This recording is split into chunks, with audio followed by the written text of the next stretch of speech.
कोजागिरी पौर्णिमेचं काय वैशिष्ट्य आहे तृतीयपंथी आणि किन्नर? जय श्री महाकाल. मी श्री श्री 1008 डॉक्टर पायल नंदेगिरी, महामंडलेश्वर, किन्नर आखाडा एवं जुना आखाडा ची महामंडलेश्वर.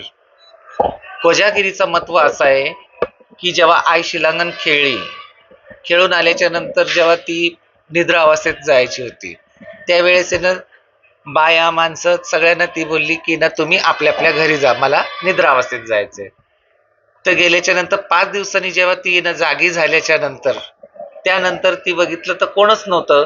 कोण आहे रे जागा? त्यानंतर कोणच नव्हतं तिथं, फक्त किन्नर होते.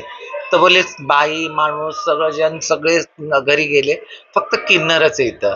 किन्नरे म्हटल्याच्या नंतर ती बोलली आता माझा कोजागिरीचा जय जयकार करायला तुम्ही मला इथून शिव तलावावर घेऊन चला, मला अभिषेक करा, चंदन उट्टणी आंघोळ हे ते करून आम्ही सगळ्या किन्नर समाजाने आमच्या करून आणि तिला शिखर पर्वतावर बसवू.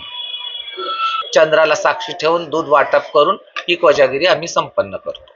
कोजागिरीची परंपरा कधीपासून चालत आलेली आहे आणि या छबिना मिरवणूक म्हणजे नेमकी काय? या छबिना मिरवणुकीत काय वैशिष्ट्य असतं? बघा, छबिनात आता सांगायचं मत, आता ज्यावेळेस आई इथं शिलांगण खेळून आली, आता त्याचा इतिहास म्हणजे आता पुराण काळापासून आहे, तर मी कसं सांगू शकते. माझे आता आमच्याच छबिन्याला 80 वर्ष झालेत, म्हणजे मी ह्या गुरु वारसावर बसलेली आहे आणि ह्या गुरु वारसाच्या छबिन्याची परंपरा मी चालवत आलेली आहे.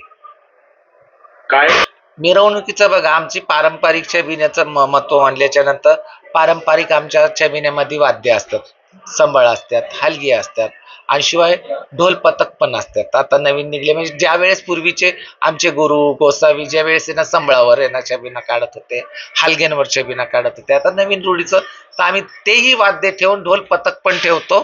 आणि ढोल पथक हे करून मी जेव्हा हे झाल्याच्या नंतर मग आम्ही त्यांना शिवतलावावर घेऊन जातो. इथून मिरवणूक वाजत गाजत शिवतलावावर घेऊन जातो.